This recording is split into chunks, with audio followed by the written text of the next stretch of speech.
que va a estar grabada por Zoom. Yo no grabo con Zoom porque es pésima la calidad de grabación, pero como ahora va a ser, la mitad de la clase va a ser un compartir pantalla, y cuando trabajemos en la hoja que tengo acá, voy a grabar con la cámara, así que va a ser un mix entre la clase de Zoom y la clase del video nativo de la cámara, te podría decir. Bueno, vamos a empezar. Les voy a ir contando un poquito de mi perspectiva o mi forma de percibir el croquis o la pintura. Así nos podemos ir introduciendo en el mundo este de la pintura y conociendo sus partes. Les voy a pasar voy a compartir acá, díganme si se ve todo, creo que sí. Ahí se debería estar viendo todo en orden. ¿No? El puntero. Ahí. Bueno. En mi percepción o en mi visión, déjenme quiero hacer una cosita acá nomás. Perdón, Gabriel, ¿todo Sí, esto queda grabado y después lo podemos mirar? así es, sí, queda absolutamente todo grabado y lo pueden revisar después. Si quieren, no anoten, por lo menos hasta ahora dentro de un rato que vamos a entrar a la práctica, no hace falta que lo anoten, ¿sí? Perfecto. Ahí los voy. Estamos. Bueno, en mi percepción existen tres elementos fundamentales que componen a todos los croquis o todas las pinturas de carácter urbano. Nosotros, al hacer arquitectura, iniciamos en este mundo por una sola razón, que es pintar o retratar un objeto arquitectónico. En el caso de, por ejemplo, la pintura que ustedes, a ver si se está escuchando esto, la pintura que están viendo acá atrás, yo, por ejemplo, inicio en la pintura con la razón o el objetivo de dibujar a Santa María de la Salud, que es la iglesia está en Venecia, la basílica. Entro a la pintura solo con ese objetivo, con retratar al objeto principal y al más valorado de todos los elementos que existen. Después, a este objeto principal yo lo voy a acompañar con objetos secundarios que son de menor interés que el objeto principal, que están ahí, que van a estar acompañando porque existen. Personas, en este caso, bueno, personas, en un caso de un ambiente común, pueden ser vehículos, vegetación, faroles, iluminaria de la calle, postes de luz, etc. ¿Sí? Y después voy a tener un tercer elemento, el cual no va a ser un objeto, sino que va a ser un condicionante de los dos anteriores, que yo lo voy a llamar factor atmosférico. Así que vamos a ir pasando en las diapositivas, a ver si se tilda el compartir pantalla. Ahí está. ¿Qué es esto? Ahí está. Le decía, bueno, el objeto principal, estamos hablando siempre del elemento del cual yo inicio, o por el cual yo inicio a dibujar, va a ser al que más intención le voy a dar en el dibujo, le voy a dar mayor interés en el detalle, al cual voy a retratar con más fuerza, y le voy a dar más intensidad en la saturación, le voy a dar una buena ubicación en la composición, y le voy a dar mucho más detalle, por lo cual yo me preocupo por terminar y porque se note bien, ¿sí? Después, como les decía, tener los acompañantes, las personas, la vegetación, los autos. Y ahora voy a tener al tercero que les decía, que es el factor atmosférico. El factor atmosférico me va a condicionar a mí, me va a decir dónde tengo ubicado el sol, por ejemplo. No es lo mismo retratar una obra a las 12 del mediodía, en el cual tenemos una incidencia directamente vertical del sol, más que nada en los países como vivimos nosotros, que a las 12 te quema la cabeza. 12 del mediodía, sol completamente vertical, me va a dar una forma de sombra, un color de sombra, me va a dar una sensación atmosférica en el cual, por ejemplo, podemos tener una iluminación, perdón, un cielo muy despejado, pocas nubes, una luz muy dura, ¿sí? Es decir, por ejemplo, el sol viene de arriba, casi, golpeo la cámara, el sol viene de arriba, golpea contra un alero de un techo y genera una sombra completamente dura por debajo, completamente oscura, ¿sí? Que es muy diferente a un atardecer en el cual voy a tener una atmósfera mucho más cálida, mucho más rosácea, capaz. Voy a tener un sol de costado que me va a proyectar una sombra que se va a arrojar sobre el terreno y que va a ser completamente diferente. Yo estas cosas las necesito controlar porque yo voy a generar la expresividad de todo a través de la atmósfera. Yo con esto puedo variar absolutamente todo y la atmósfera tiene que ser coherente. Por ejemplo, si yo estoy trabajando una atmósfera completamente nublada, de día lluvioso, yo tengo que ser coherente con un cielo completamente agrisado, con tinta neutra, con lavanda, después iremos viendo estos colores que se van a ir metiendo en nuestra paleta. Voy a armar a los acompañantes, los voy a colocar con tapados amarillos, con una sombrilla y con reflejo en el piso que me indican que el suelo está mojado. Es decir, tengo que tener una coherencia atmosférica que me ayude a condicionar todo lo anterior. Exactamente lo que habíamos hablado antes, tanto objeto principal como objetos secundarios. ¿Me van siguiendo hasta acá? Sí. Sí, ¿Sí? Todo bien. perfecto. De 10. Se quiere tirar el... Bueno. Ahora, nosotros vamos a tener una manera de ubicar los elementos dentro del plano, que esto yo suelo ser bastante pesado con el tema de componer o ir ubicando los elementos para que todo termine resultando de una manera complaciente para la vista y cómodo para la vista una vez que esté terminada la obra. Componer se compone todo el tiempo. Yo cuando, por ejemplo, estoy con ganas de pintar o con ganas de estudiar o leer algo o repasar un apunte, lo que sea, me siento en mi escritorio y tengo todo libros, tengo 3, 4 tazas del desayuno de hoy, del té de ayer a la noche, de la merienda anterior, tengo mucha mugre, papeles abollados, todo, y me voy a encontrar con una situación que a mí me va a generar mucho disgusto, me va a generar tensión, y yo necesito despejar mi mente para tener un espacio ordenado que me permita a mí pensar y poder estudiar tranquilo, por ejemplo. Entonces, yo al retirar todo, limpiar el espacio, y ponerme a trabajar en un espacio limpio, me va a generar a mí, es decir, una sensación de plenitud, de tranquilidad y de orden que me transmite lo visual que estoy observando delante. Limpiar una mesa y acomodar la computadora, un libro y un té, es componer lo visual que tenemos enfrente nuestro. ¿Ok? ¿Me siguen hasta ahí? Sí, sí. Exactamente lo mismo hacemos a la hora de crear una imagen visual. Yo tengo la posibilidad, al crear, tengo la posibilidad de acomodar los elementos donde yo quiero. Entonces, gracias a eso, me voy a basar en la composición para poder lograr, por ejemplo, en este caso, la sensación de tranquilidad cuando estaba ordenando mi mesa para poder estudiar tranquilo. Lo mismo puedo lograr cuando arme una composición en la cual, por ejemplo, puedo generar mucha pesadez o liviandad, tranquilidad, una atmósfera de movimiento. Bueno, todas estas cosas iremos viendo con los ejercicios, pero es para que se vaya entendiendo a qué va o a qué se refiere esto de la composición, que se nombra mucho en cine, en película, en fotografía, en todos lados, y uno como que a veces no termina de cazar de qué viene el tema de la composición.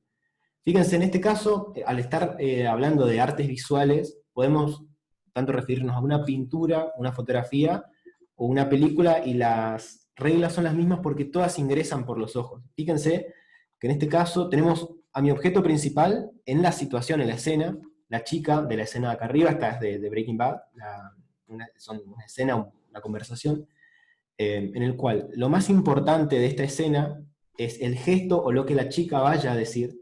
Entonces, yo voy a tener una regla que a mí me va a permitir ubicar al personaje principal, al gesto principal, en lugares diferentes de la imagen. Y ahora sí, voy a hacer una pausa en compartir la pantalla y les voy a mostrar algo acá en el papel, así que si quieren sacar para anotar, están invitados.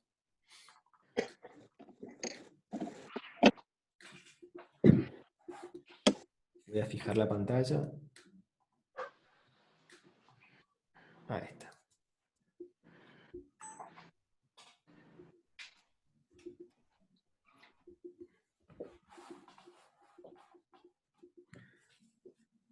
Ok. Si digo algo o lo explico muy rápido, ustedes me paran porque yo a veces me acelero, quiero contar todo rápido y termino contando mal. Bueno. Voy a hacer acá un cuadrito. Vamos a suponer que este es mi papel, ¿no?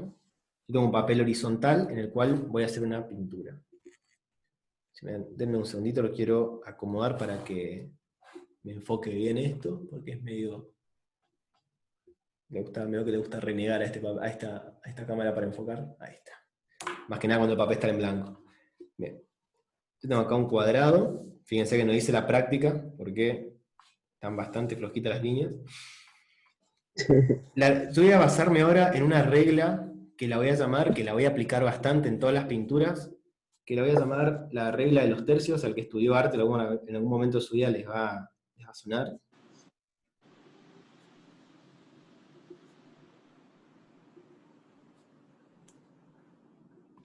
Bien.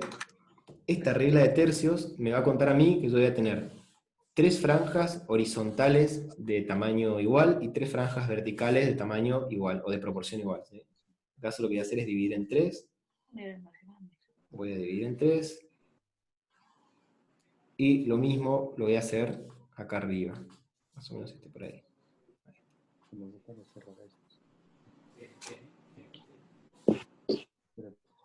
Ahí se ve, ¿no? Perfecto. Lo que me va a decir esta regla de tercios es que, a diferencia de lo que la gran mayoría pensamos, cuando uno entra y mira una imagen, en ese milisegundo que tardamos en enfocar la imagen, se podría decir, no miramos al centro, miramos a un lugar que se conoce como punto de tensión, que son estos lugares donde estas líneas se cruzan. Estos 4 puntos, yo los voy a llamar puntos de tensión, y se aplican, por más que esta imagen sea horizontal, sea vertical, sea un cuadrado, ¿sí? O sea completamente como el cine, que es 16 novenos, que es muy ancha, estas horizontales van a ser más altas y más largas, perdón, y las verticales serán como más gorditas. Pero se sigue aplicando en estos encuentros de las líneas, yo voy a tener los puntos de tensión que los voy a anotar acá. Punto de tensión.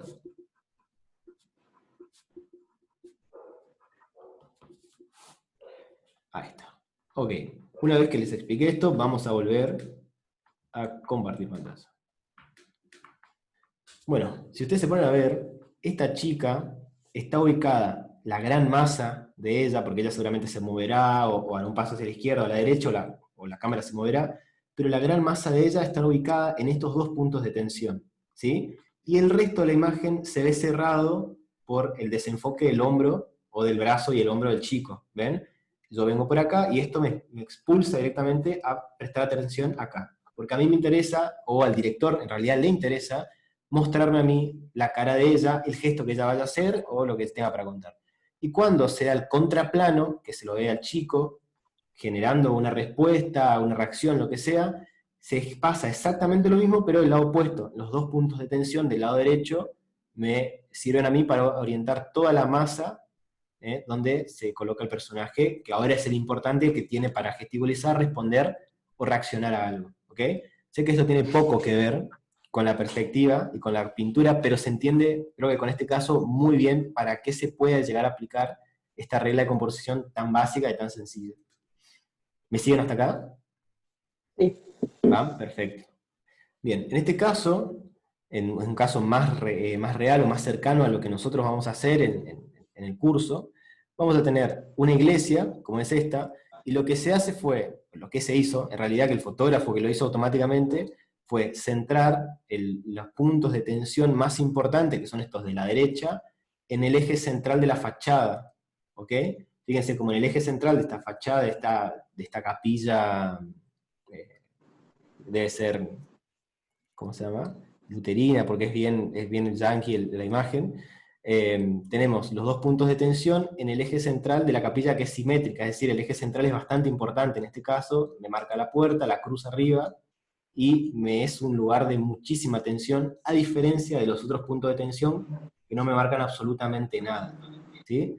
Entonces, en este caso yo puedo utilizar este frente para, estos 2 puntos de tensión para marcar la parte importante del frente que yo quiero que se vea, porque si ustedes se ponen a ver, el lateral no es tan importante, solamente me sirve para dar sensación de profundidad, pero hasta ahí llega, digamos, no es que veo siquiera lo que pasa en el costado. ¿Ok? Bueno, ¿me siguen hasta acá? ¿Vienen bien hasta ahora? ¿Alguna duda, alguna pregunta hasta acá? No. Justo había un chico que quería entrar. A ver si... Hernando, ¿qué tal? A ver si... Bueno, denme un segundito, le saludo por lo menos. Y le aviso que se quede tranquilo, que queda grabada la clase. Bueno. Bueno, se termina de conectar. Bueno, Hernando, la clase va a estar grabada, ya la iniciamos hace un ratito, pero no pasa nada, vas a poder tomar igual lo anterior, no es tan importante lo que expliqué, no es que va a ser extremadamente trascendental, así que queda tranquilo. Ok, seguimos entonces. Si esto yo lo quiero aplicar a la vida real y lo quiero llegar a la perspectiva, todavía no llegamos a esto. Si yo esto lo quiero aplicar a la vida real, voy a dejar de compartir, me va a aparecer una situación bastante recurrente, que es esta. Voy a tener un triángulo, un plano, perdón, al cual le voy a aplicar las mismas reglas que vimos recién. Fíjense que en este caso es vertical. Y esto, si lo fracciono en 3 partes iguales, más o menos me quedará acá.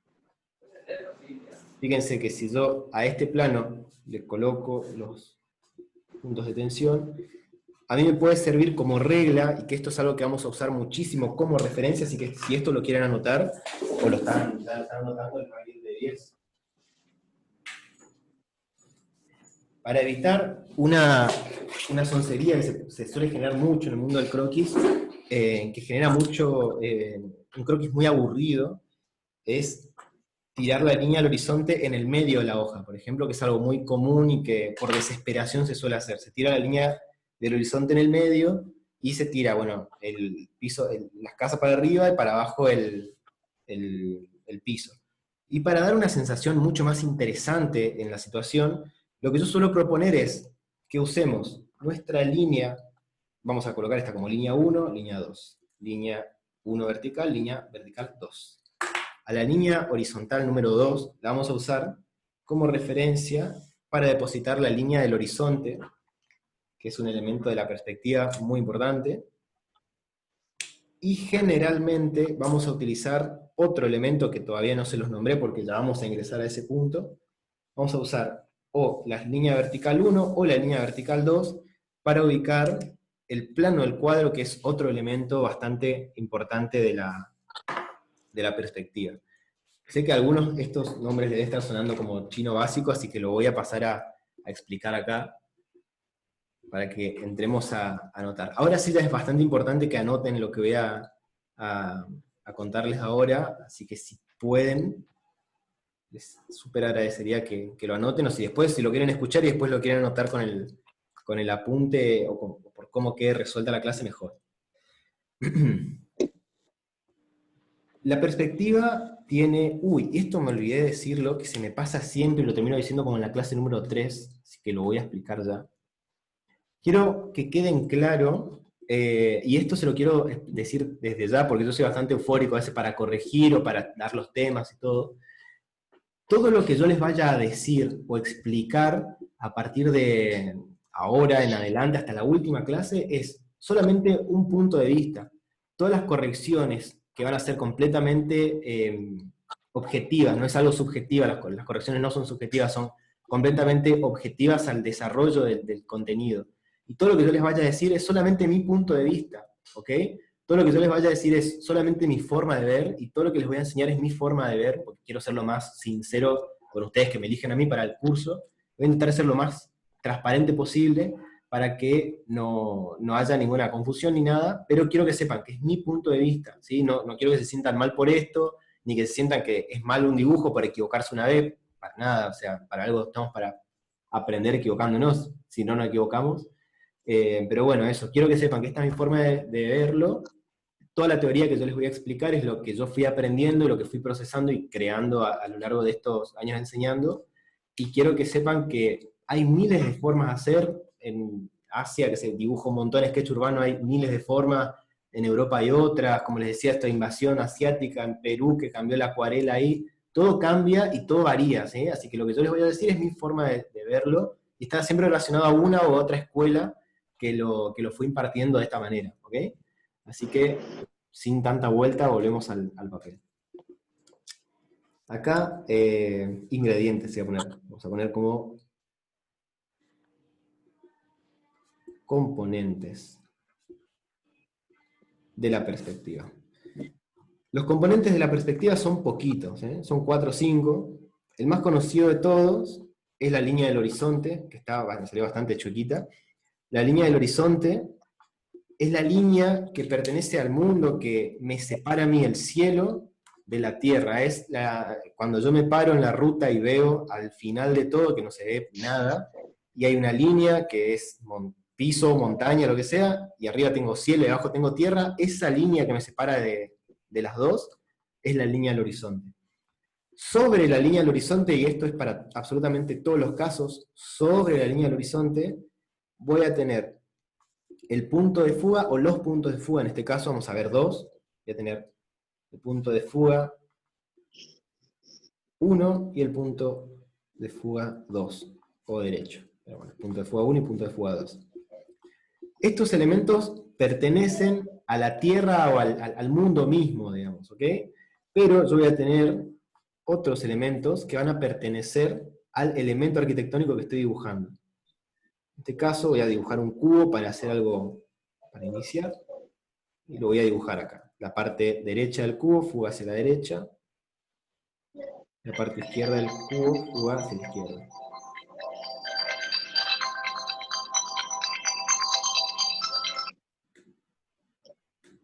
Disculpa, ahí está. Voy a armar un cubito. Ahora vamos a ver el tema de la perspectiva, si es que alguno todavía nunca la trabajó. Quiero hacer una pregunta. ¿Alguien jamás trabajó con perspectiva? ¿Jamás en la vida? ¿Nunca? ¿Nadie? ¿Todos trabajaron alguna vez? ¿Sí? Bueno, perfecto. Ah, bueno, perfecto. Entonces todos saben lo que es la perspectiva. La estaba por explicar, así que nos salvamos la explicación.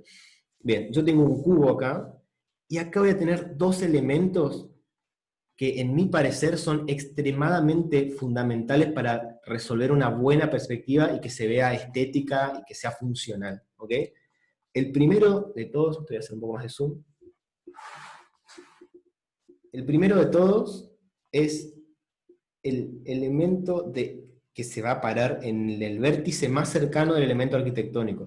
Esto es un vértice, que es la unión de estas dos caras, o sea, esta esquinita. En este vértice que yo tengo acá, voy a tener ubicado un elemento llamado plano del cuadro. ¿Sí? Plano del cuadro. Este plano del cuadro se va a ubicar en el vértice más cercano a mí como observador, porque este también es un vértice y este también es un vértice, pero están más lejos de mí como observador que el plano del cuadro, que es el más cercano, el que yo veo más grande. Porque acuérdense que en la perspectiva de dos puntos de fuga del lado derecho y el lado izquierdo se van achicando, achicando, achicando y se van alejando, pero desde acá se alejan hacia atrás. Así que este es el más cercano y más grande que voy a ver. Y en la base del plano del cuadro, es decir, en el piso, desde donde inicia mi plano del cuadro, acá voy a tener un elemento llamado línea de tierra. ¿Sí? Uy, estaba queriendo desenfocar la perspectiva, a ver si la puedo... Acá está, ¿no? Tengo que hacer unas marquitas negras para que tenga la cámara de dónde enfocar. Ahí está, ahora sí. Bueno, este elemento, línea de tierra, es extremadamente fundamental porque gracias a que yo pueda mover la línea de tierra, es decir, tomar mi línea de tierra, bajarla, subirla, me voy a poder ubicar a mí en relación al objeto y en relación a la línea del horizonte. Y ahora, esto suena medio raro, pero ahora se los voy a explicar un poquito mejor. Así que hacemos un repaso, tengo línea del horizonte, puntos de fuga, plano del cuadro y línea de tierra. Estos son todos mis elementos de la perspectiva. O por lo menos los que yo estoy por utilizar. Sé que hay más, pero en este caso son solamente los que voy a utilizar en todos los casos. Ahora lo que voy a hacer es volver a la diapositiva y vamos a seguir hablando teniendo en cuenta estos datos que acabamos de conocer. Les voy a pedir un segundito. Voy a robar un segundito, me voy a buscar un vaso de agua y vengo a la planta. ¿Sí?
Ahí estamos, ¿no? ¿Me escuchan? Sí, ¿eh?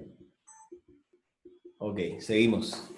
Sí. Bueno, entonces yo les estaba contando que teníamos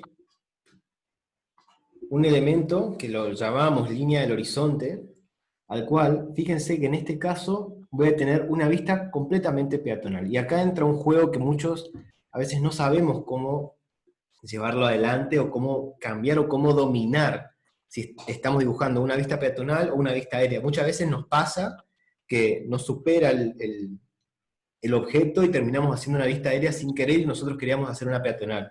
Este es un error muy común que suele pasar más que nada, los chicos están en la facultad, Euge, seguramente me vas a entender, que suele pasar mucho esto en los primeros dibujos, pero es algo muy común.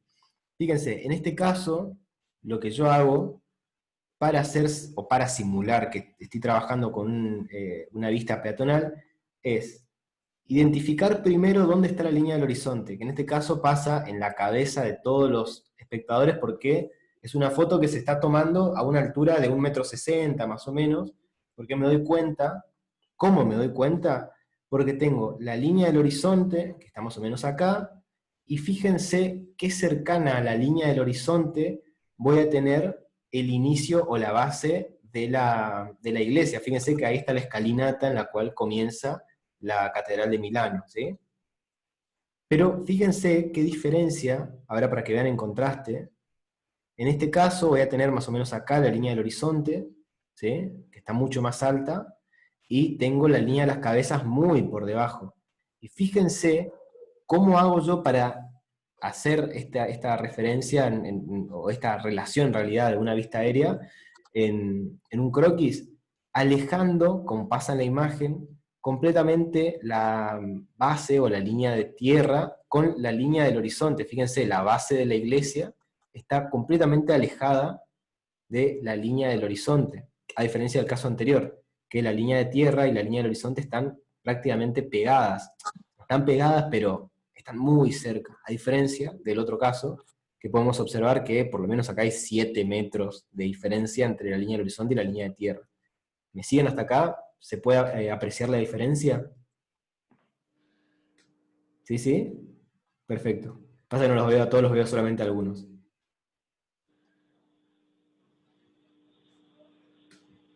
Sí, muy bien.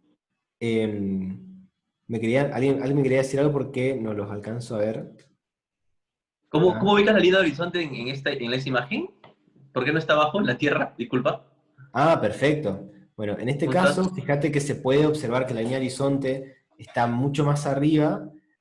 Bueno, en este caso la guía que yo había usado ves que acá a los costados se pueden observar que hay unos Ay, edificios en fuga, ¿no? Bueno, lo que hice ajá. en este caso fue, en este caso lo ubiqué más alto, pero fíjate que si yo proyecto la fuga de este edificio que está acá al costado, la proyecto, y al que está de atrás, que también se fuga, lo proyecto, se van a juntar más o menos acá, ¿sí? Ahí estaría el Ah, punto de ya. fuga, y sobre el punto de fuga está la línea del horizonte, o viceversa, ¿no? Entonces, en realidad esta Perfecto. línea del horizonte estaría un poco más por debajo, estaría como unos milímetros más por debajo, o metros en la vida real. De esa manera yo puedo observar que la línea del horizonte está ahí, ¿ok? Y porque Sí. veo que todas las cabezas quedan por debajo mío, ¿sí? Ven que están como, que yo las cabezas las Ah, presento como hormiguitas debajo. Para generar esta sensación, porque es una sensación de vista aérea cuando yo me traspaso a un dibujo, lo que tengo que hacer es generar una línea del horizonte y separar completamente, como en este caso, la línea de tierra. La línea de tierra es la base o el piso de la catedral, en este caso, ¿no? ¿Sí? ¿Me siguen hasta acá? Sí. sí. Perfecto. Gracias. No, por favor. Bien. Así que ahora vamos a ver un ejercicio práctico antes de pasar a la otra variable. Vamos a ver un ejercicio práctico en el papel y luego vamos a ver el tema de las distancias. Con esto yo creo que quede claro la parte de la altura, ¿eh? Que no es lo mismo hacer una vista peatonal que hacer una vista aérea. Es muy, muy diferente. En este caso voy a tener caso número 1, vamos a poner como caso número 1, y caso número 2, lo voy a hacer acá que tengo más espacio. Ahí está. En el caso número 1, yo voy a tener una línea del horizonte, vamos a tener que hacerlo más bajo porque se me va a encimar acá. Tengo la línea del horizonte, tengo 2 puntos de fuga, y voy a tener plano del cuadro y línea de tierra. Fíjense qué poca distancia tengo entre la línea de tierra y la línea del horizonte, ¿sí? Acuérdense que la diferencia es que la línea del horizonte pertenece al mundo, digamos, y la línea de tierra pertenece al objeto arquitectónico. Es decir, la línea de tierra es inerte a una casa, a una iglesia, y la línea del horizonte pertenece al mundo, así son dos elementos completamente diferentes. Y fíjense que acá voy a hacer un cubo, perdón. Y acá ya puedo empezar a observar algunos beneficios que me imparten, o que me dan, perdón, el hecho de trabajar con la línea del horizonte y la línea de tierra bastante cercanos. Uno de ellos es que casi no puedo percibir deformación en la parte baja. Ven que toda la pendiente o deformación se da en la parte superior. Por ende, me tengo que casi siempre preocupar un poco más por lo que sucede arriba y no tanto por el encuentro piso-pared, ¿ok? Que es algo que en el croquis se suele confundir bastante y que puede ser un buen remedio de intentar acercar la línea del horizonte con la línea de tierra, ¿sí? Que es una manera que también es muy visual y se suele observar mucho en los dibujos de Pinterest, de Instagram. Es una tendencia muy común en la gran mayoría de los arquitectos. Y en otro caso, en el caso contrario de la basílica que habíamos visto recién, fíjense cómo tiro la línea del horizonte, otra vez coloco plano del cuadro, pero en este caso voy a separar bastante mi línea de tierra de mi línea del horizonte. Y vamos a... ¿Qué pasa?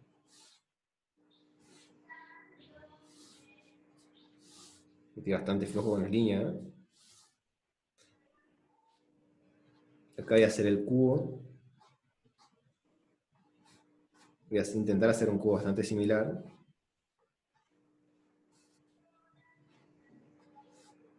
Fíjense como en este caso, a la línea de tierra la coloqué bastante por debajo, casi 2 dedos por debajo, y me da una sensación completamente diferente. En este caso, si yo colocase una puerta, vería la parte de abajo del dintel. En este caso, no voy a ver casi absolutamente nada. La parte del dintel de la puerta lo estaría viendo casi por arriba, ¿sí? Al pegar la línea al horizonte y la línea de tierra, puedo crear esta sensación que a mí me gusta mucho, que es de enaltecer o engrandecer la arquitectura. Y por ende, le doy mucho más protagonismo porque la alcanzo a enaltecer un poco más, siendo que ya es mi objeto principal, y le doy esa sensación de grandeza que muchas veces suele tener estos elementos que vamos a hacer, como iglesias, catedrales, ¿sí? Que incluso era la intención que se le dio en su momento para crearlas, y ahora las volvemos a recrear con la intención esta de unificar línea de tierra y línea del horizonte. Me van a tener repitiendo esas palabras hasta que se termine el curso.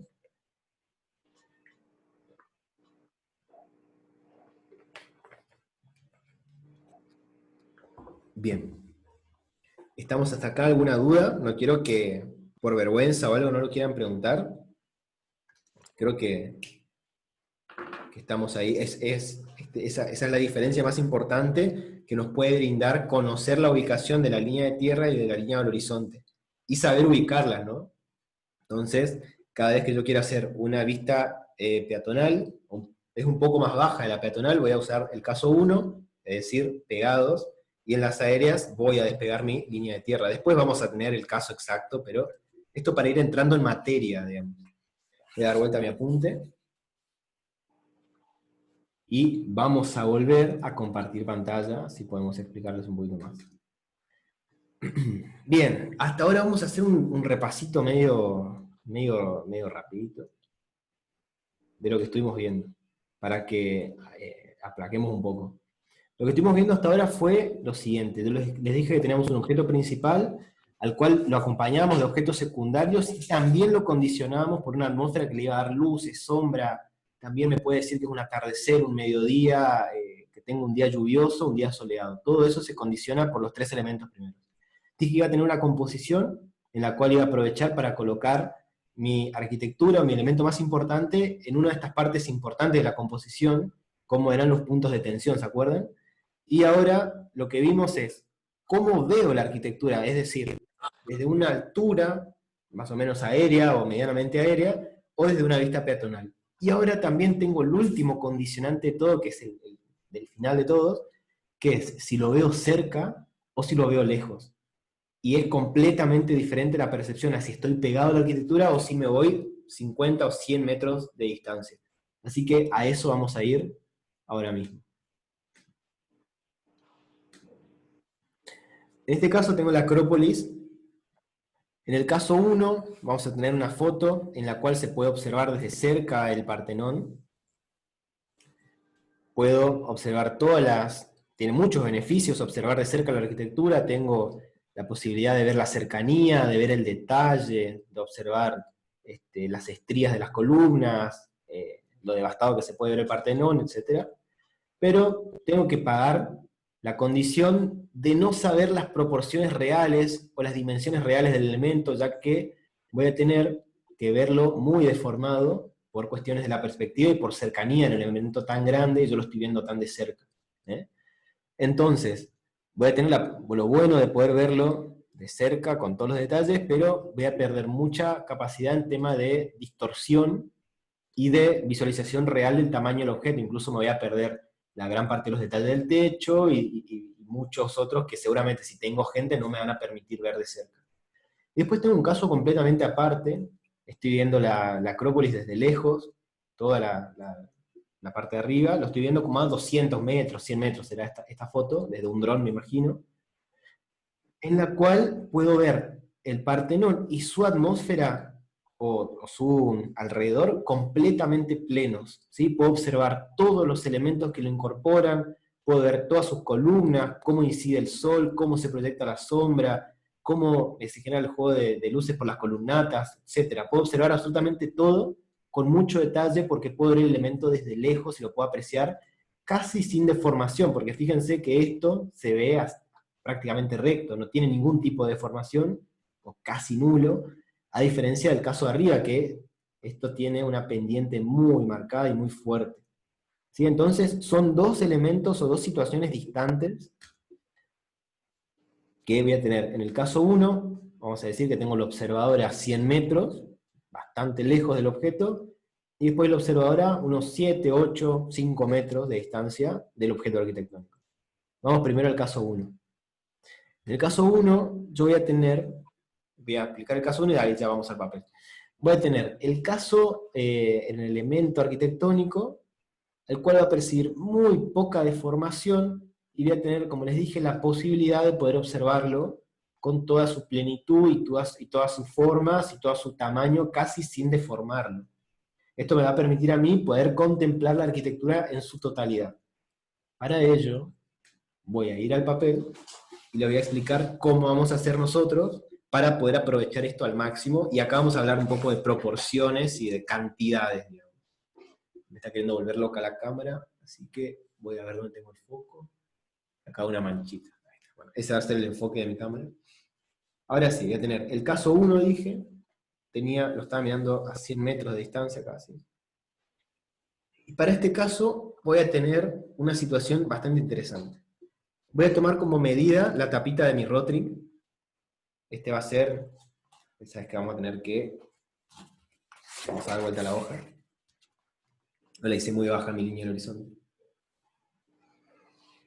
Tengo mi línea del horizonte, tengo punto de fuga izquierdo, punto de fuga derecho, y les dije que iba a usar mi tapita de Rotring como plano del cuadro, ¿sí? Este va a ser mi plano del cuadro, así que lo voy a tomar como referencia, de punta a punta.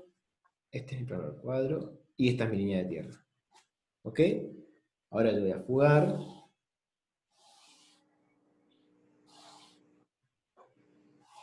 Y presten atención a esto. Acá voy a hacer el cubito.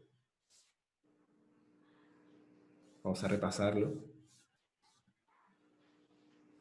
Perfecto. Presten atención a esto. Yo voy a tener mi plano del cuadro, es decir, el tamaño de mi plano del cuadro, repetido por lo menos 4 o 5 veces entre un punto de fuga y otro. Vamos de vuelta. Al plano del cuadro, yo lo voy a tener que poder repetir por lo menos 4 o 5 veces entre un punto de fuga y el otro. Es decir, a mi plano del cuadro yo lo pongo 1, 2, 3, 4, 5, este casi me dio casi 5 veces y media, casi 6. ¿Eh? Pero el promedio es más o menos 4 o 5 veces entre un punto y otro, para poder lograr esta esbeltez en el dibujo, es decir, una deformación muy baja.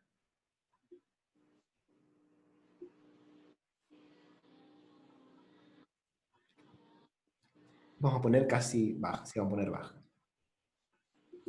Es decir, que mientras más distancia haya, relativamente hablando, ¿no? Porque esto puede ser muy chico o muy grande, depende, es relativo, pero mientras más distancia relativa haya entre el punto de fuga 1 y el punto de fuga 2, voy a tener menos distorsión. Más distancia entre puntos de fuga.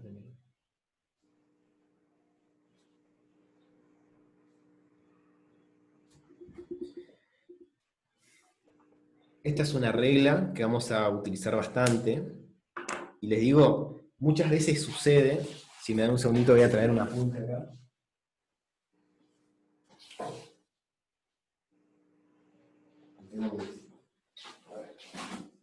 Hacer referencia en un caso muy común, en este caso, por ejemplo. En este caso, esta era la foto del dibujo de la foto de la promoción. ¿Yo qué pasa? Suponete que quiero hacer valer esta regla que tengo acá, por ejemplo.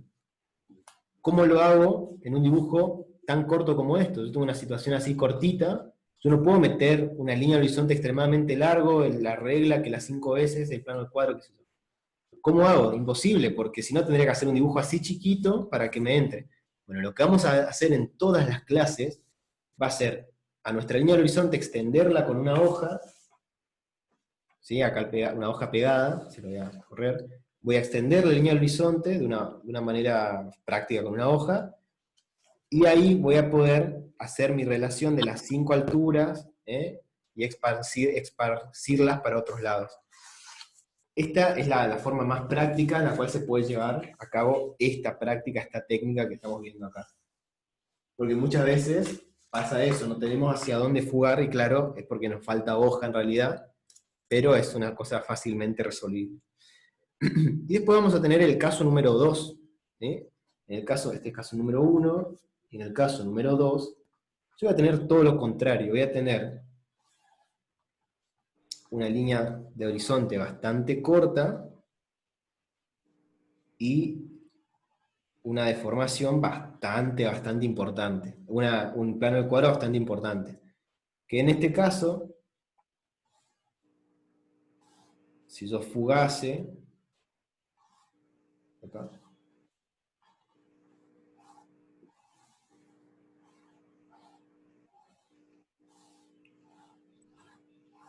me voy a encontrar con un elemento completamente distorsionado, ¿sí?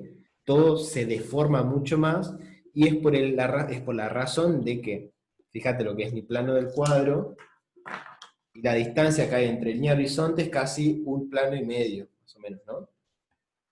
¿Me siguen hasta acá? ¿Van bien? ¿Alguna duda relacionada a esto? ¿Alguna vez lo alcanzaron a oír?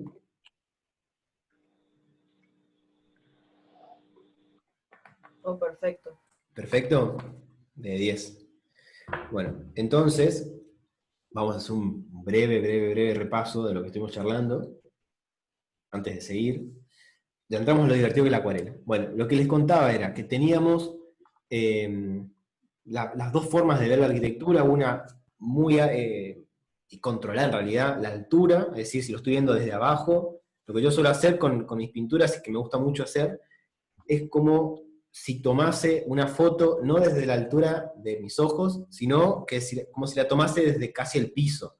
Y eso me va a dar una sensación de mucho más grande la arquitectura, y que es muy beneficiosa para que se vea bien y para que se vea fuerte y grande el contenido arquitectónico, que es lo que a nosotros nos interesa dibujar. ¿Ok? bueno, tengo eso, bueno, la distancia, también puedo variar mirándolo desde arriba, y también puedo variar observándolo desde cerca o desde lejos. Ahora, lo que vamos a hacer en casi todo el curso va a ser observar la arquitectura desde un nivel casi rozando el suelo, ¿sí? O sea, muy bajo, y de una buena distancia, para poder lograr una sensación de esbeltez y de armonía y de una perspectiva orgánica, ¿ok? Entonces, eso va a ser lo que vamos a tender a hacer en casi todas las clases.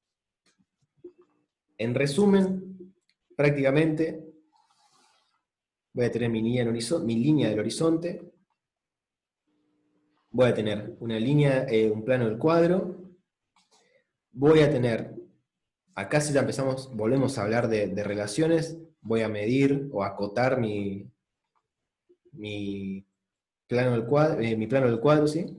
Y voy a tener por encima de la línea del horizonte más o menos el 95% de mi plano del cuadro, y por debajo entre el 5% o menos, ¿sí? Es decir, que casi todo el plano del cuadro se va a encontrar por encima de la línea del horizonte, como sucede en el ejercicio de acá arriba. Ven que hay una gran porción por encima y algo muy chiquito por debajo. De esta forma me ocupo solo de distorsionar lo que se encuentre arriba y no por debajo.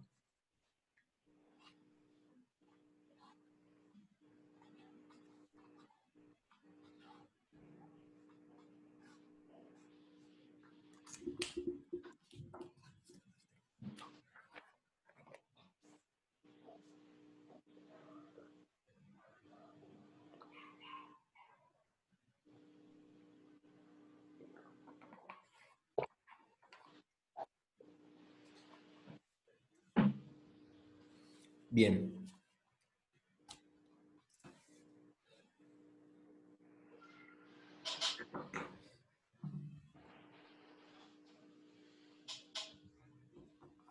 Estamos hasta ahí, les dejo unos segunditos si que los quieren anotar o quieren terminar de apuntar esto. No quiero bombardear tanto a información.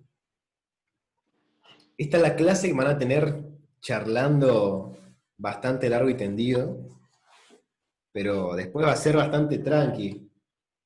Gran parte de las clases podemos estar escuchando música, si ustedes quieren, cuando tengamos que hacer el pasado a tinta, les voy a dar tranquilidad para que puedan trabajar cómodos.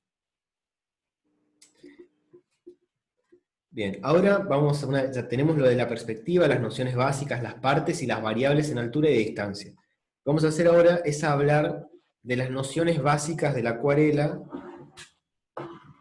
y de reglas que nos van a servir bastante para poder aplicar en nuestro día a día con la técnica, con la práctica. ¿Ok?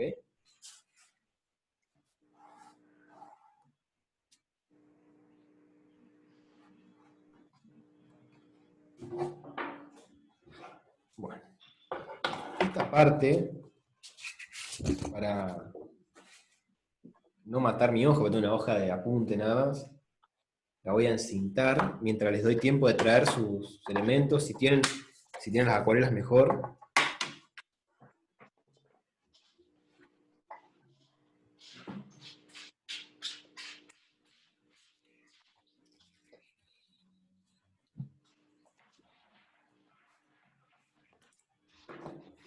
Gabriel, ¿qué Sí, hoja tenés al...? esta es una hoja de Plantec de 210 Ajá. gramos. Una hoja bastante tranqui, pero que no deja de sorprender. Después te muestro lo que hace esta hoja. Es un espectáculo. Y vos no le das ni 2 pesos, porque es blandita, finita. Ustedes no hace falta que la encinten. Yo la encinto porque, o sea, por más buena que sea, no es una hoja para acuarela. Y se dobla con las mejores.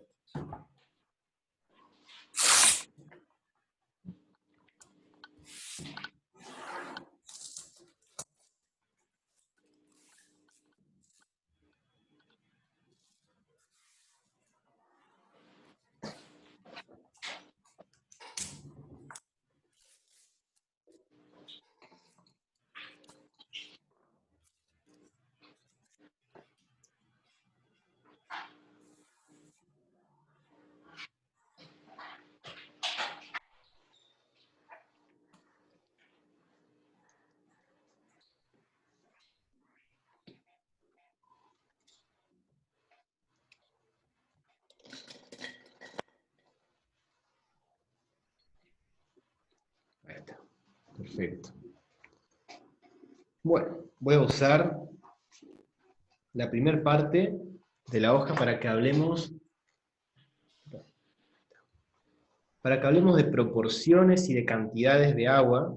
Esta es una regla bastante academicista, digamos, la van a encontrar en muchísimos libros, pero no deja de ser completamente útil explicarlo y contarlo, porque es buenísimo. Una vez que lo empezamos a dominar a esto, la tenemos de vida. Vamos a tener varios estados de la acuarela como pigmento solo, ¿no? Vamos a tener el primero de ellos, voy a hacer unos rectangulitos para que podamos trabajarlo. Número 1, voy a tomar la paleta. El medio o el método de trabajo con la acuarela es el siguiente. Voy a ver si lo puedo introducir un poco más en el plano. El medio de trabajo es el siguiente. Yo voy a tomar, a ver si tengo acá un pincel, es bastante.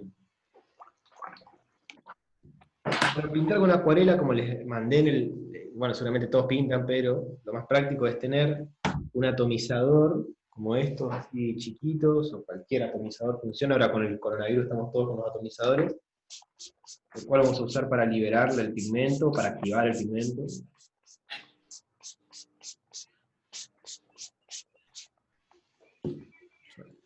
El mosquito ahí en la paleta. Mi paleta está sucia, no importa. Después yo voy a tener la cubeta de agua, voy a tener el pincel. Lo que yo siempre hago, les recomiendo, es con la paleta del pincel, cargo, quito el excedente contra el borde, 1 o 2 veces, y ahí ya puedo atacar directamente al pigmento para levantar color. ¿Okay? Esa es la manera que vamos a tener para levantar color y levantar pigmento. En este caso necesito limpiar la paleta, porque vamos a empezar a hablar de proporciones de agua y de pigmento a la hora de trabajar con acuarela. La proporción más común que vamos a hacer a los principios o al comienzo de las acuarelas va a ser una proporción de bastante carga de agua. Por ende, lo que voy a hacer es traer agua a mi paleta, a mi mezcla, y a ella le voy a agregar un poco de pigmento. ¿Sí? Esta es una mezcla en la cual tengo muchísima presencia de agua. Ustedes pueden estar observando ahí. Es una mezcla que tiene mucha agua, que la voy a depositar acá, en mi papel. Y esta paleta, yo voy a tener, donde tengo mi kilógrafo, ahorita voy a tener 20% de pigmento,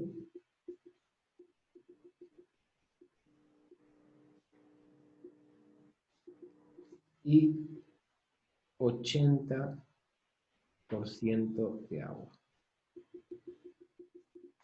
¿Okay? Nuestra mezcla número 1.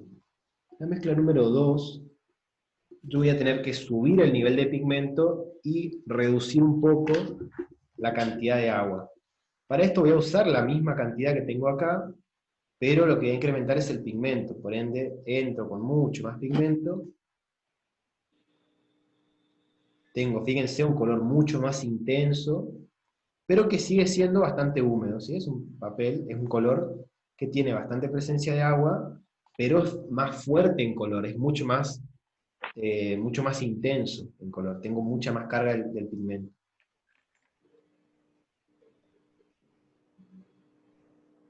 Este color ya me vendría muy bien, por ejemplo, para, luego de colocar la atmósfera, puedo colocar el color, por ejemplo, de un techo, de una pared, ¿sí? Acá tendría 50% de pigmento, 50% de agua.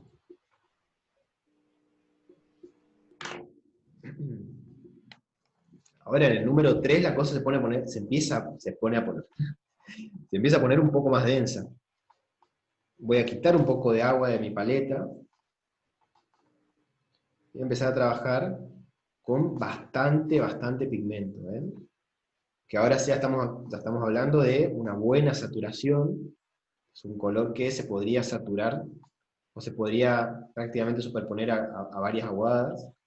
Le doy pigmento, le doy, pero sigo teniendo agua, ¿sí? Voy a poner un poquito más. Sigo teniendo agua, pero tengo mucha presencia y mucha fuerza de color, ¿sí? Mucho más que las anteriores.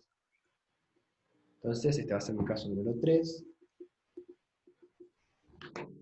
Y acá voy a tener una situación bastante pigmentada.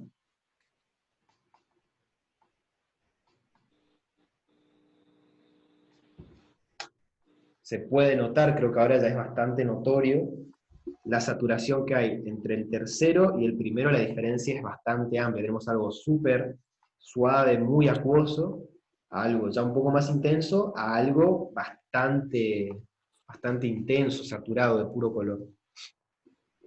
En este caso tendríamos, al revés de la primera fórmula, tendríamos 80% de pigmento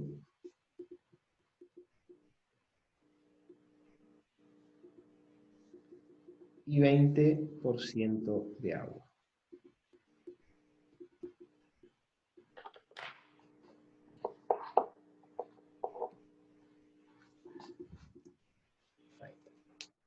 Ahora nos quedaría el último caso,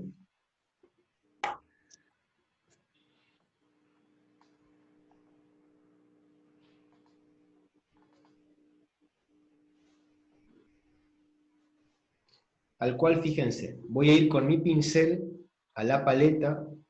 En este caso, al tener pomos, el color se suelta muy fácil, pero si tuviese codet o pastilla, va a ser una cuestión de pegarle o raspar un poco más, y directamente del pomo o del papel, del pigmento puro, digo,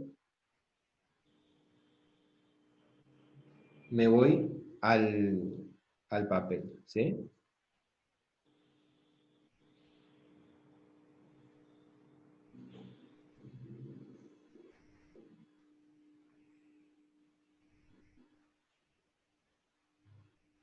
En este caso, fíjense cómo acá en la primera línea se alcanza a ver, cómo el pigmento es tan puro, es tanta cantidad de pigmento, y tan poca presencia de agua, que se vuelve como crocante, digamos, la mancha, o el color, la pincelada, digamos, porque casi no tiene presencia de agua y no hay manera de que el pincel resbale. Entonces empieza a denotar lo que vendría a ser el grano del papel. Este es un caso que se hace, un recurso que se usa mucho en los papeles de grano grueso, por ejemplo. Se los aplica muchísimo porque ahí es donde se denota bien esta cualidad del papel. En este caso tendríamos 100% de pigmento.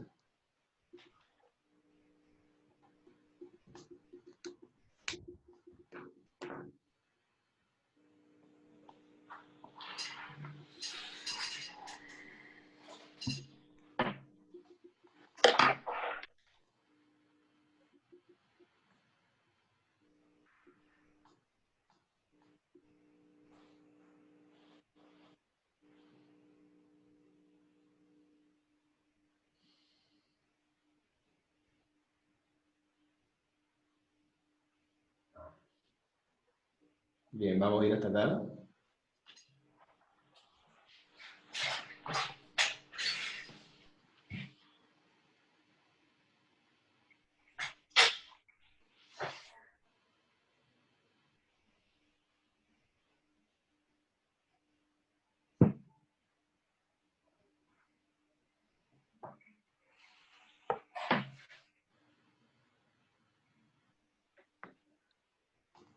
Bueno,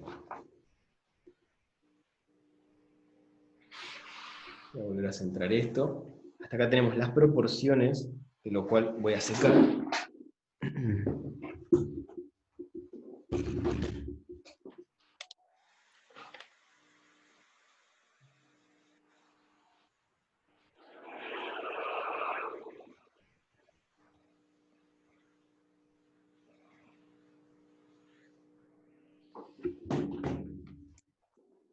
Esta forma de trabajar va a ser muy práctica porque en la acuarela lo que nosotros hacemos es trabajar desde la situación más clara de todas, ir avanzando hasta llegar a la situación más oscura de todas, a diferencia del óleo, o el acrílico, o las pinturas digitales.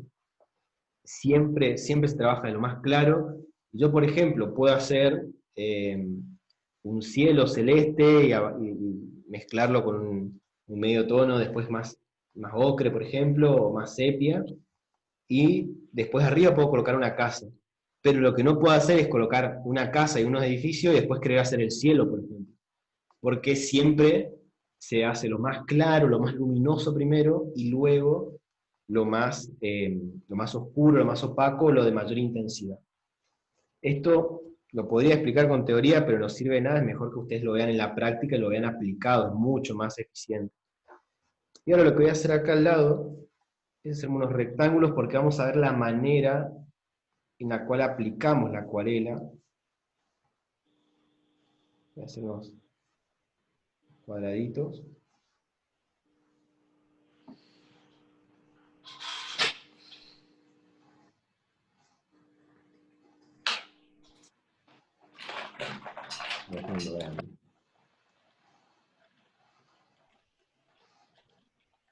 Perfecto. Ahora lo que voy a hacer es a mi papel que no está inclinado, que no tiene ningún tipo de inclinación, le voy a dar una inclinación colocándole un pedazo de cinta en la parte de atrás. Y vamos a aprovechar bien todos los efectos de la acuarela. Voy a seguir usando mi paleta, voy a dar vuelta a esto para que lo puedan ver bien. ¿Está? Voy a usar el color azul que tengo acá, que me encanta. Lo doy vuelta porque se me mezcla todo. Y vamos a la primera manera de aplicar color sobre el papel, que es una de las más comunes y la más recurrente y más fácil de utilizar. Estamos hablando del húmedo sobre seco. El húmedo sobre seco me hace referencia... Ay, perdón, no se está viendo lo que escribí. El húmedo sobre seco me hace referencia a que húmedo es el pincel y seco es el papel, ¿sí? Entonces voy a tener una pincelada húmeda sobre un papel que no tiene ningún tipo de rastro de agua y que está completamente seco, como ustedes lo pueden ver acá, ¿sí? Entonces voy a hacer mi mezcla, voy a tomar la mezcla, el último color que me quedó, le agrego un poquito de agua y voy a empezar a depositarla. Fíjense que lo bueno que tiene esta mezcla es que yo puedo delimitar dónde va, ¿sí? Puedo hacer líneas completamente rectas, por ejemplo esta, una que no sale muy recta, pero la puedo delimitar y puedo decir, de acá hasta acá llega y queda perfectamente ahí, ¿eh? Se ve muy claro, ¿no? Se me hace un poquito, lo voy a bajar un poco el color para que se vea más oscuro, y se note mejor de algunas cosas.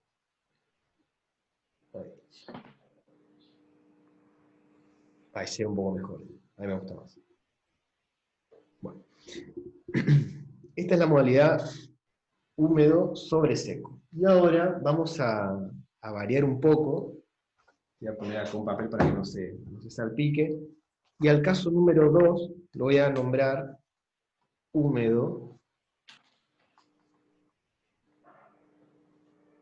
sobre húmedo. Es decir, pincel húmedo sobre papel húmedo. Para esto voy a utilizar un rociador, o en un caso mejor todavía, voy a usar un pincel con agua limpia, es decir, con un pincel de agua limpia, voy a depositar una capa de agua sobre mi cuadrado,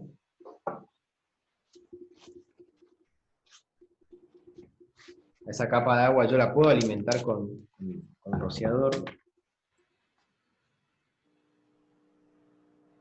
Y fíjense que cuando yo quiero ahora delimitar una línea recta, por ejemplo, vamos a hacer una línea que va de A a B, yo aprieto y el agua me hace un juego completamente diferente al del seco sobre seco, al húmedo sobre seco, ¿eh?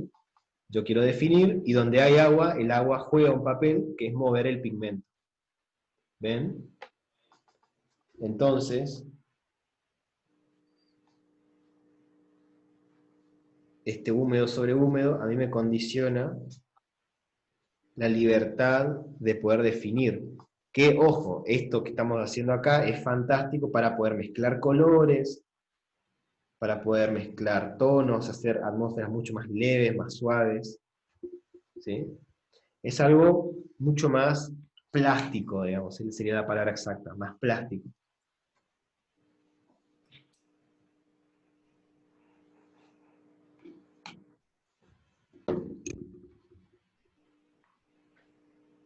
Otro recurso que también se suele usar mucho para, no para definir, y es más de último recurso, para ir terminando, para algunas lejanías, es tener una superficie no tan húmeda y atacar con un pigmento de 100% pigmento, por ejemplo, es decir, un seco sobre húmedo, ¿sí? Como invertimos el papel. Entonces, en este caso yo puedo ir con una pincelada completamente seca, fíjense que es una pincelada de 100% pigmento, no tengo nada de agua, y al atacar puedo definir, por ejemplo, dos ventanas o alguna línea que al estar húmeda la superficie me abre el papel, pero al yo tener tanto pigmento y tan seco el pincel, puedo definir un poco más. Pero es una definición un poco menos fuerte, digamos. ¿Se entiende la diferencia? A mí esta parte me encanta porque queda fantástica para poder definir algunas cosas de manera sutil, para no definir tan duro, para no hacer algo tan estructurado. Esto viene de 10.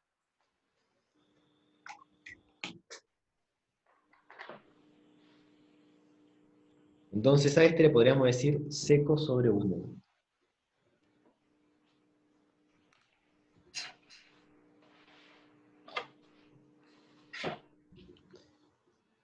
Y ahora vamos al último de los recursos, que este lo uso muchísimo, que es la cortina de agua.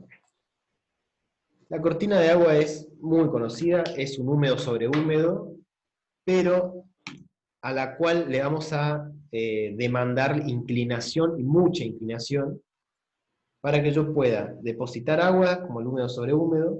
Acá voy a depositar agua. ¿Sí? Estoy colocando agua limpia, ¿ven? Y le voy a depositar color solamente en la parte de arriba. Es decir, voy a colocar pigmento solamente arriba, y voy a dejar que con la leve inclinación que tengo, el pigmento vaya cayendo. Solamente arriba, ¿ven? Solamente arriba, y dejo que vaya siendo ella misma, digamos, el agua que haga lo que quiera. Puedo alimentar con rociador. Ahí fíjense que aceleré un poco más con agua la situación. Esto me permite a mí infinidad de variables, de elementos. Ahora le estoy agregando un poco de carmina lisarina a mi mezcla. Me permite ir colocando algunos manchones y que esos manchones mismos vayan cayendo. ¿Sí? Es una técnica súper práctica, ¿sí?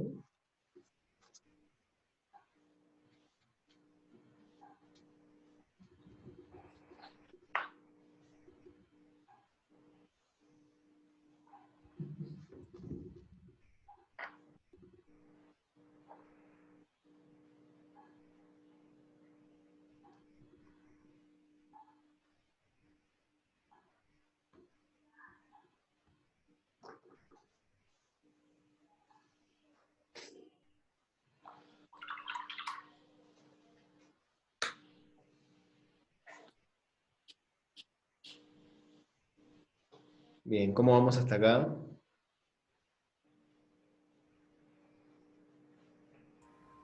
Todo perfecto. Perfecto. Fíjense cómo se puede alimentar una mancha simplemente colocando agua y dejando que el agua mueva todo, ¿no? Espectacular.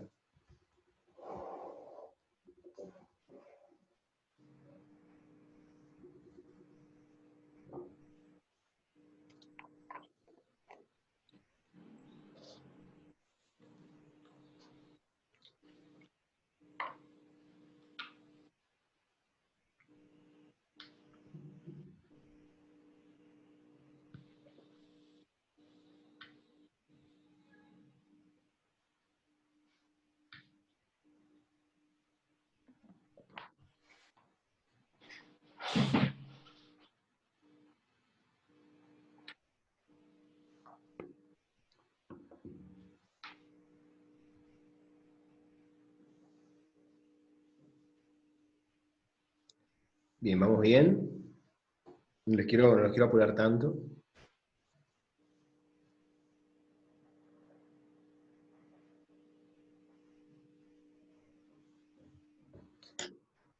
Bueno. Y ahora el último caso de todos, que es algo que se usa también bastante, que es bastante práctico. Lo que voy a hacer acá es colocar voy a rociar un poco la superficie. Tengo acá un azul, el mismo azul, un poco más violáceo que me quedó.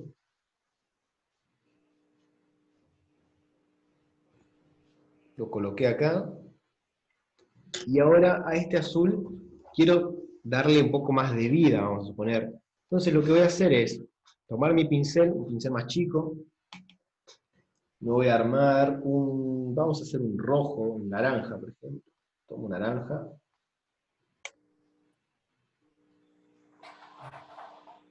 Lo que yo puedo hacer es tomar dos pinceles, ahí tomo el mango, y con este otro, con el cual estuve preparando el naranja, lo puedo salpicar arriba, mientras este de abajo esté húmedo todavía,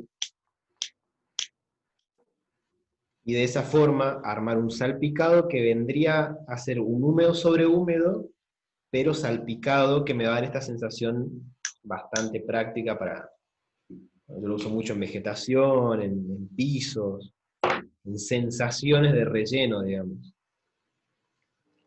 Tiene una contra que es bastante enchastrosa y se nos van las manchas para todos lados, pero bueno, queda bastante bien.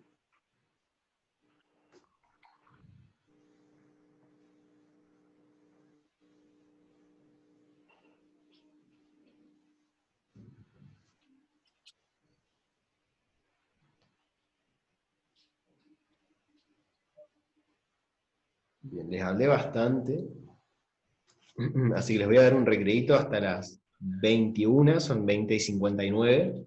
Les doy 3 minutitos, yo me voy a buscar un poco más de agua. Les doy 20 minutitos, bueno, les doy hasta las 21, digo, les doy 5 minutitos. Y continuamos con una revisión de lo que va a ser todo lo que vamos a ver en las 11 próximas clases que nos quedan, y van a poder ver el desarrollo común de una clase, y vamos a charlar un poco de eso, y ustedes van a poder empezar a hacer sus preguntas, y vamos a despejar algunas dudas. ¿Ok?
Ok.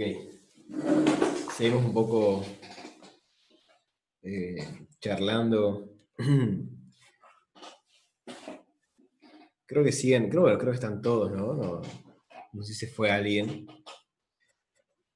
Yo no sé que varios ya venían con el trabajo de la acuarela, ya venían practicando, pero estos temas no los puedo dar por alto porque los siento fundamentales como para nivelar y para esclarecer algunas dudas o por lo menos explicar cómo funciona la acuarela, ¿sí? Ya tengo secado esto.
Ok.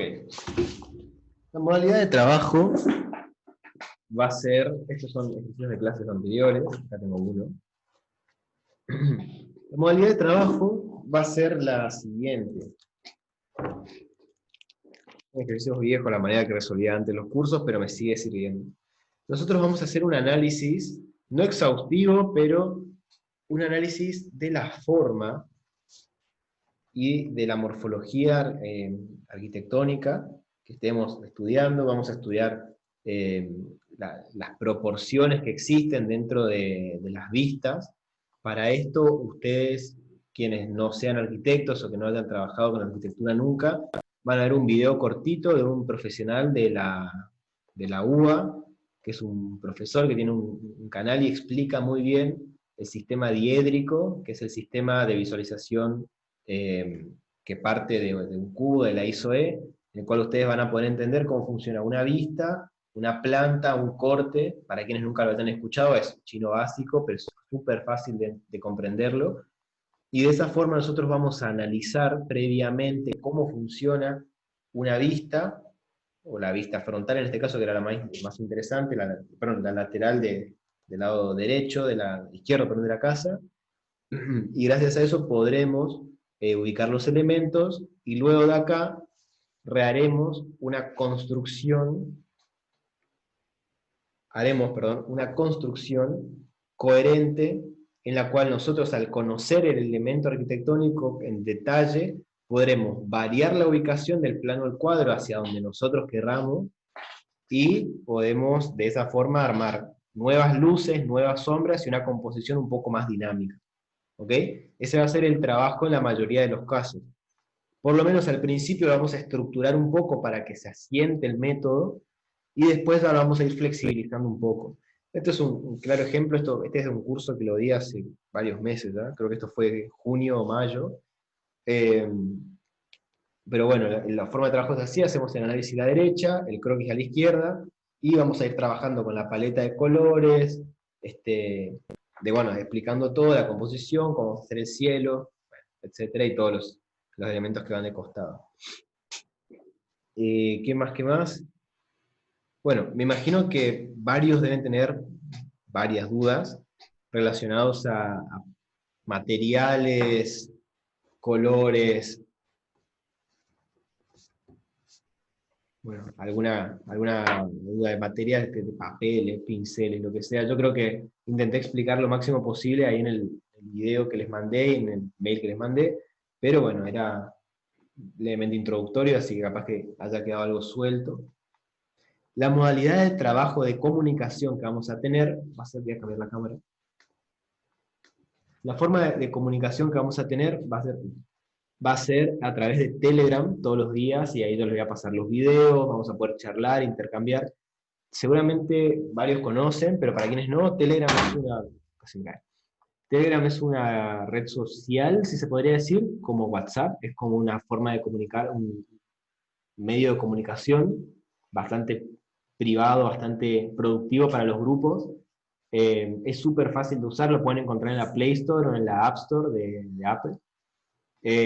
Bueno, les voy a pasar la aplicación por acá, pero no es nada extraño, les voy a pasar por mail, y ustedes se pueden, sin agregarme a mí, sin agregar a sus compañeros, solamente se registran, y ya pueden tener el ingreso al grupo a través de un link, y en ese grupo podemos hacer encuestas, vamos a ir charlando todos, haciendo intercambio de correcciones, y algo que se da dinámicamente todo el tiempo en el grupo.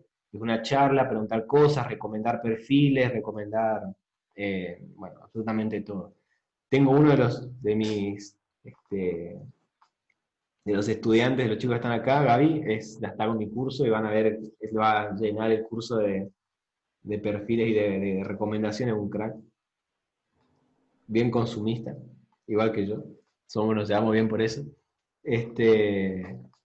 Bueno. ¿Y cómo, disculpa Gabriel, y cómo Sí. hacemos vos nos vas a mandar un link, cómo hacemos Sí. para...? Telegram te permite armar un grupo, yo creo el grupo ahora mismo, lo agrego a Gaby, y ahí mando el link de grupo de Telegram por mail y ustedes se agregan. Es súper fácil de registrarse, así como se registran en Facebook, o como se crean una cuenta en Instagram, en cualquier lugar. Se crean una cuenta en esto, es súper fácil, no les pide, creo que ni siquiera les llega a pedir el número de teléfono, solamente con cuenta, y es exactamente igual que WhatsApp, pero se hizo mucho más famoso porque es más seguro que WhatsApp, y es mucho más formal, y no hay tanta cadena como las cadenas que se mandan por WhatsApp, están mucho menos contaminados, es mucho más profesional, pues se pueden hacer encuestas, bueno, es mucho más práctico, ¿sí? La búsqueda es mejor, bueno, infinitas cosas, ustedes cuando se lo descarguen lo van a ver. Y lo usamos eso justamente por todos estos beneficios que les digo. Va a ser nuestro medio de comunicación, para ver si en algún momento tenemos que mover la clase, por ejemplo, si se corta la luz, si yo en caso de no pudiera, cosa que no pasa casi nunca, pero por cualquier razón tenemos ese contacto rápido por ahí, que es mucho más práctico y rápido que el mail, que, bueno, medio larguero el asunto. Está muy bien. Bueno, la parte teórica de hoy la vamos a ver. Les dije que la clase número 1 era muy charlada, pero era más corta, porque lo que yo necesito es dar las bases de lo que vamos a hacer a partir de la clase que viene, que vamos a iniciar con el ejercicio número 1. Vamos a hacer el análisis en más o menos 10 minutos, el análisis de las vistas, para lo cual ustedes, les digo, van a tener que ver este video, que es un arquitecto que lo explica 1000 veces mejor de lo que yo lo podría explicar, porque es algo medio raro de explicar. Él les va a explicar absolutamente todo en este video, que dura creo que 10 minutos, y a partir de eso, el día viernes, vamos a hacer nuestro primer trabajo desde el análisis, pasando por la perspectiva, y finalizando con la acuarela. ¿Sí? Vamos a hacer un ejercicio fácil, con módulos fáciles, y de a poquito vamos a ir agregando ingredientes y otros elementos que nos van a hacer cada vez más complejos, hasta que terminemos con catedrales y edificios más arquitectónicamente complejos, se podría decir. Clase a clase vamos a ir incorporando temáticas diferentes. La clase siguiente vamos a incorporar la figura humana.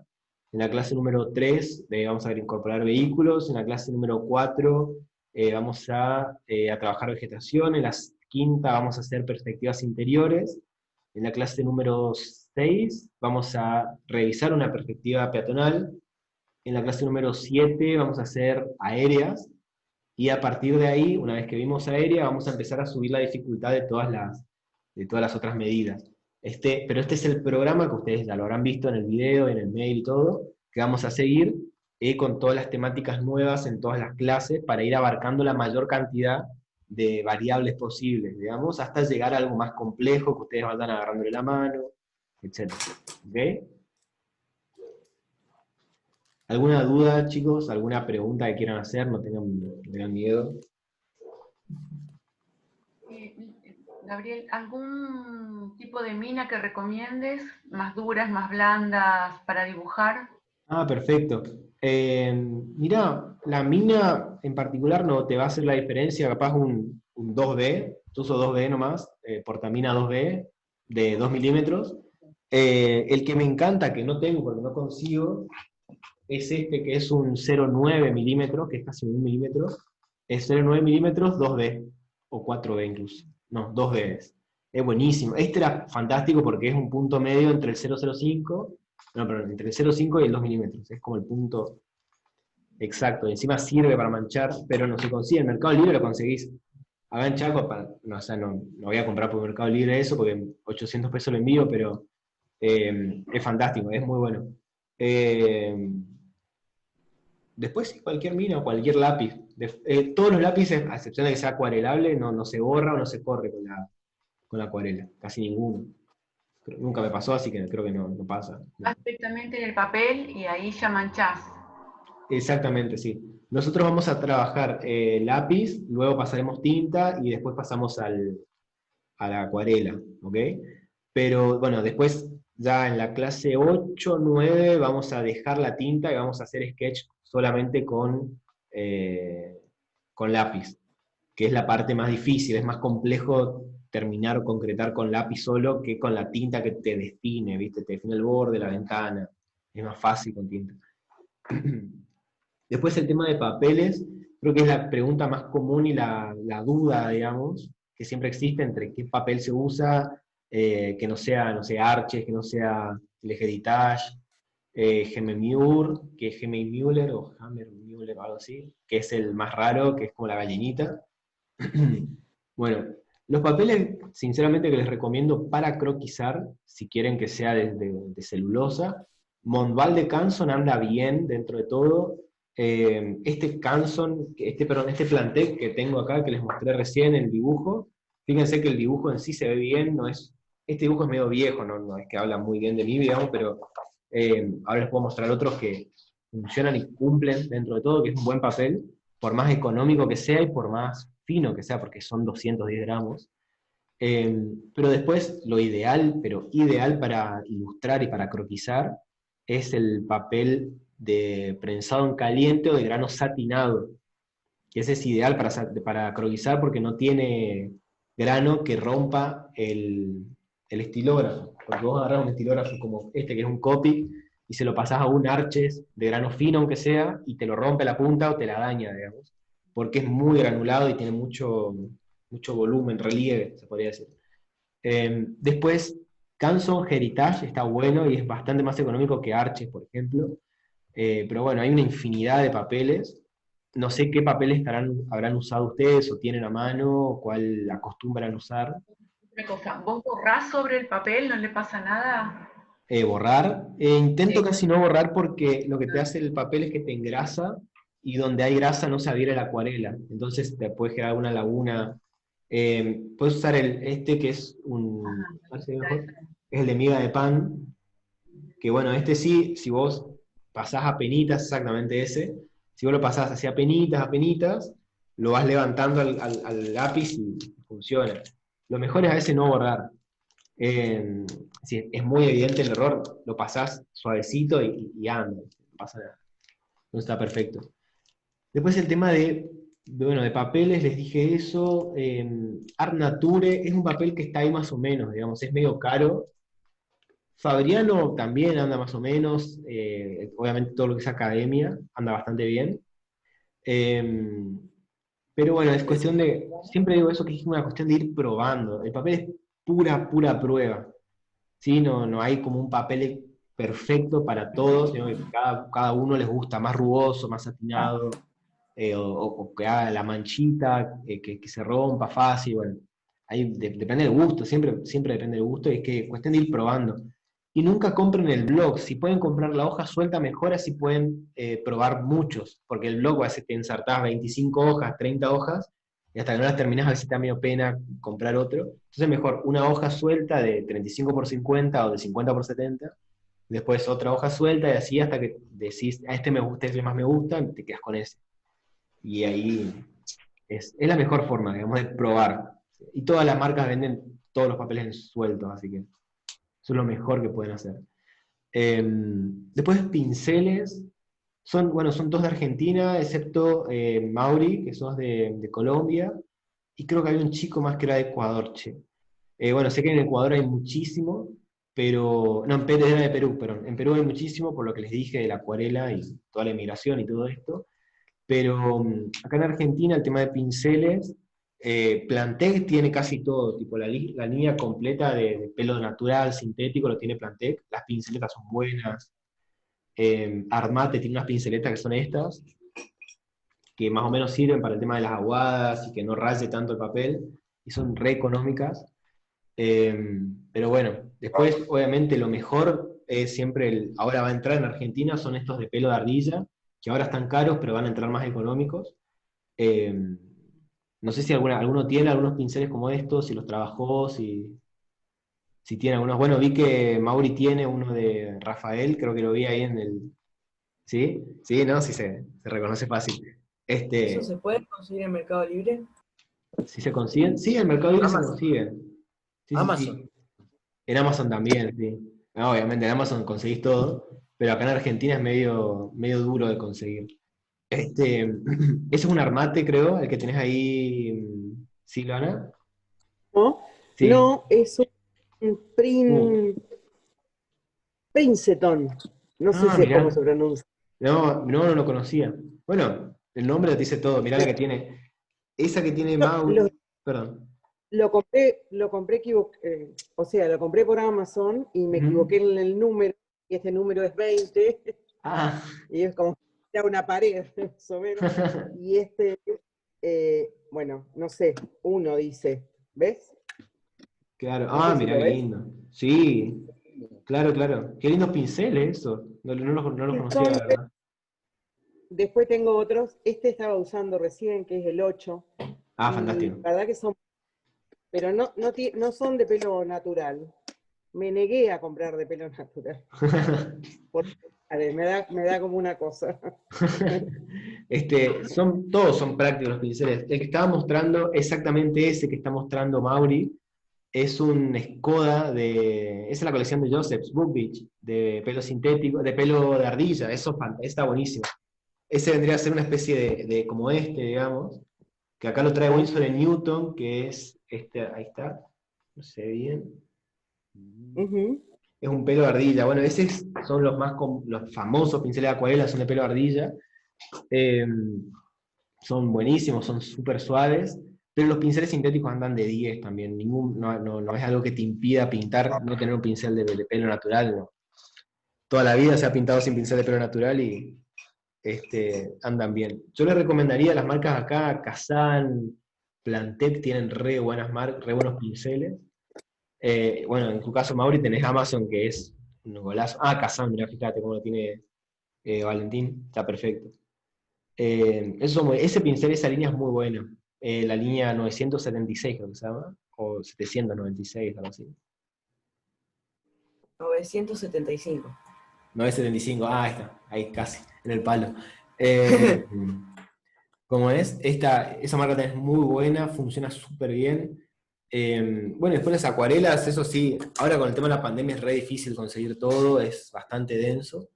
Pero bueno, nada de que el material no desmotiva y no te quita la posibilidad de pintar, para nada. Así que, bueno, cualquier duda que tengan sobre estos los materiales, pregúntenme, absolutamente todo, no hay ni un drama. Como siempre digo, es cuestión de probar, yo les puedo ir contando los colores, pero es cuestión siempre de terminar probando y de no quedarse con lo que te dicen, sino que ir viendo qué te gusta, digamos, o con qué pincel te terminás sintiendo más cómodo. Lo general es pintar con 4 o 5 pinceles nadie pinta con más que eso, es suficiente. Pero hay que encontrar esos 5 pinceles, digamos, es difícil. Si esto está grabando todavía. Bueno, acá voy a cortar la grabación para